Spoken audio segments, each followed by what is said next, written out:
beginning of this Lenten season, this season of grace, we are offered indeed the grace to be transformed by the power of the gospel. And Jesus makes it very stark in today's gospel reading. He says that he himself will go off and he will be crucified, he will die, and after 3 days he will rise. And he says that anybody who wishes to come after me must pick up their cross and follow me. Indeed, we are called to die to something.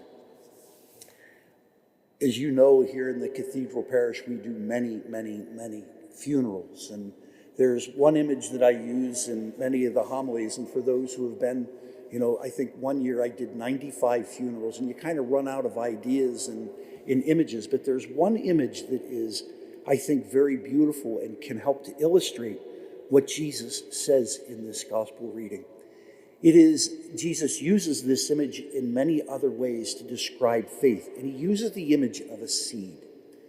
And I was at a program in Washington, D.C. for priests who were directors of seminary and programs. And at one of the morning masses, one of the priests got up and quoted a priest who 2 years before gave the homily on the seed that is buried. And he used the image, the seed buried in the dark surrenders to a process that it cannot see. I think that describes what Jesus is inviting those who will listen to him to do. To surrender to something greater than yourself, to a process where grace comes in and lifts us up. But we have to be buried in the dark and surrender to something that is greater than us.